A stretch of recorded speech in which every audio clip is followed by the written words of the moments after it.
anos quando me mudei para a casa do meu pai, numa cidade onde eu não conhecia absolutamente ninguém. A única exceção era uma família que ele já conhecia. Uma mãe solteira que tinha apenas 3 filhos e uma irmã bem distante. Entre eles tinha uma garota um pouco mais velha que eu. E embora a gente nunca tenha sido realmente próximo, com o tempo acabamos circulando pelos mesmos grupos, os mesmos amigos, os mesmos lugares. Tudo parecia comum. Até uma noite em que um amigo meu decidiu passar um tempo na casa dela. Era para ser só mais uma noite tranquila, só os dois e o irmão mais novo dela, enquanto a mãe trabalhava. Em algum momento, alguém bateu na porta, e o jeito da batida era tão familiar que ela nem hesitou. Abriu na hora. Meu amigo, que nem deveria estar ali, entrou em pânico e saiu correndo pela janela, achando que estava evitando bronca. Ele nunca imaginou que aquela decisão provavelmente salvou a vida dele, porque quem entrou naquela casa não era a mãe, era a irmã, que na verdade estava internada em uma instituição psiquiátrica e tinha fugido há alguns meses. Já sabia exatamente onde eles moravam, os horários da casa, quem estaria ali. Ela já havia estudado a família, a rotina, e naquela noite ela não foi visitar, ela foi caçar. O irmão mais novo conseguiu escapar e pedir ajuda, mas a garota não teve a mesma sorte. O que aconteceu ali dentro foi tão brutal que até hoje as pessoas evitam falar sobre os detalhes. A avó que não hesitou. Anos depois, ouvi uma história que parecia saída de um filme, mas aconteceu com a avó de alguém próximo. Depois de perder o marido, ela começou a fazer trabalho voluntário numa biblioteca para se manter ocupada. Era inverno, escurecia cedo, e mesmo assim ela sempre recusava carona, insistindo em voltar para casa a pé. Em uma dessas noites, no meio do caminho, ela percebeu que havia alguém atrás dela. No começo parecia coincidência, mas o homem começou a se aproximar, passo a passo, até estar perto o suficiente para que ela sentisse a presença dele sem precisar olhar. Faltavam poucos metros para casa, as luzes já estavam acesas e era só mais um pouco, até que uma mão pesada pousou no ombro dela e uma voz baixa ameaçou: "Não se vira, entrega a bolsa ou eu te corto." Por um segundo, tudo ficou em silêncio. Então ela fez algo que ninguém esperaria. Em vez de obedecer, ela reagiu. Virou de uma vez e atirou. Sem aviso, sem hesitação. Naquele momento, a vítima deixou de ser vítima. O carro branco. Nem sempre dá tempo de reagir. Quando eu era mais novo, minha irmã tinha o hábito de sair à noite para fumar no quintal. E foi assim que ela começou a perceber algo estranho. Sempre que saía, havia um carro parado no fim da rua. Uma SUV branca com vidros escuros demais para enxergar qualquer coisa dentro. Ele simplesmente ficava ali, imóvel, como se estivesse esperando. Quando ela entrava em casa, o carro ia embora. Quando saía de novo, ele voltava. Isso continuou por dias, depois semanas, depois meses. Até que um dia, ela decidiu encarar aquilo de frente e começou a caminhar em direção ao carro. Mas no meio do caminho, algo dentro dela gritou. Um instinto tão forte que paralisou completamente o corpo. Era como se cada parte dela soubesse que, se desse mais um passo, alguma coisa terrível aconteceria. Ela voltou para dentro. Dias depois, quando nosso pai viu o carro e tentou se aproximar, o motorista fugiu em alta velocidade. E quando tentaram identificar a placa, ela estava coberta. Dentro do quarto. Algumas histórias são ainda piores, porque mostram que o perigo não estava do lado de fora, mas já estava lá dentro. Uma criança acordou no meio da noite e percebeu algo estranho. O gato da casa estava parado na porta, olhando fixamente para o quarto ao lado. Isso não fazia sentido, porque o gato sempre dormia com eles. Em poucos segundos, aquela sensação estranha virou terror, quando ao olhar de novo, havia um homem saindo do quarto. Sem pensar, a mãe pegou o filho e literalmente jogou ele pela janela antes de pular atrás. A polícia não encontrou sinais de arrombamento, nenhuma porta quebrada, nenhuma janela forçada. Só uma coisa não batia. A porta da frente estava destrancada. Dias depois, encontraram um caderno escondido dentro da casa, com anotações, nomes e sinais claros de que alguém tinha estado ali por muito mais tempo do que deveriam.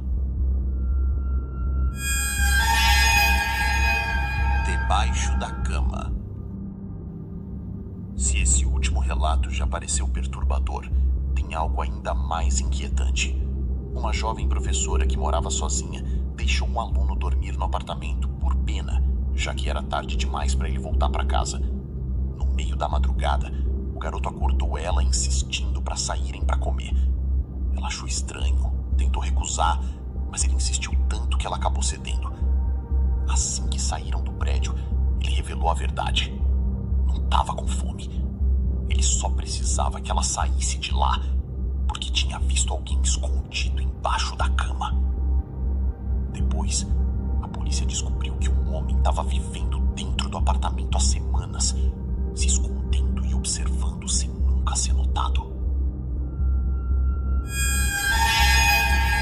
Armadilha. Nem sempre o perigo está escondido. Às vezes, ele está esperando que você tome uma decisão errada. Um homem dirigiu sozinho por uma estrada deserta quando se deparou com um carro atravessado na pista, malas abertas e 2 corpos caídos no chão. Tudo indicava um acidente ou algo pior. Ele quase parou para ajudar, quase desceu do carro. Mas algo parecia artificial demais, organizado demais, como se fosse uma cena montada. Em vez de parar, ele acelerou e desviou. E no momento em que olhou pelo retrovisor, viu os corpos se levantando e várias pessoas saindo do mato ao redor. Era uma armadilha, e ele só escapou porque confiou no instinto. O grito. Talvez o mais assustador seja que, em muitos desses casos, ninguém sabe exatamente o que estava por trás. Um grupo de amigos pescava à noite quando ouviram um grito vindo do outro lado do rio. Não era um som normal, nem humano. Parecia dor pura, algo sendo destruído vivo. Eles congelaram. Outro grito veio, mais próximo. E então, o terceiro veio do lado deles, dentro do mato, a poucos metros de distância. Foi o suficiente. Eles largaram tudo e fugiram sem olhar para trás.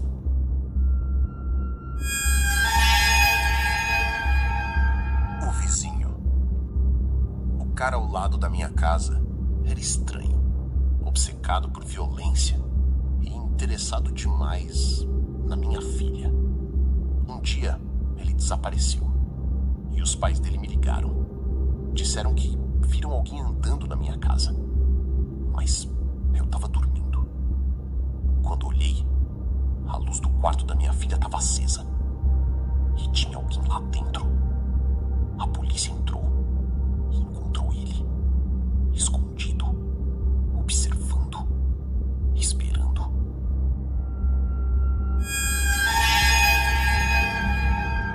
O brinquedo.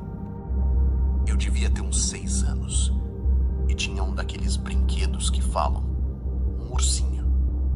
Ele repetia frases simples, coisas tipo: "Oi, vamos brincar". Nada demais. Eu adorava. Levava pra todo lugar. Dormia com ele. Até que começaram coisas estranhas. Às vezes, ele falava sozinho, no meio da noite, baixo, quase como um sussurro. Minha mãe dizia que era defeito, que devia estar com um problema. Mas tinha uma coisa que não fazia sentido. As frases mudaram. Não eram mais as mesmas. Uma noite, eu acordei e ouvi: "Ele tá aqui". Eu congelei. Fiquei olhando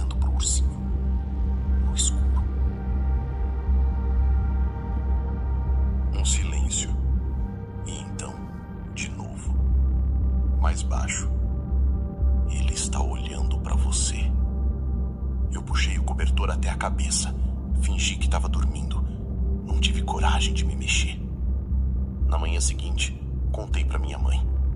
Ela ficou estranha. Não falou nada na hora. Só pegou o brinquedo e jogou fora. Sem nem testar. Sem nem olhar. Anos depois, já mais velho, eu perguntei para ela por quê. E ela respondeu uma coisa que eu nunca esqueci. Porque naquela noite, eu ouvi também.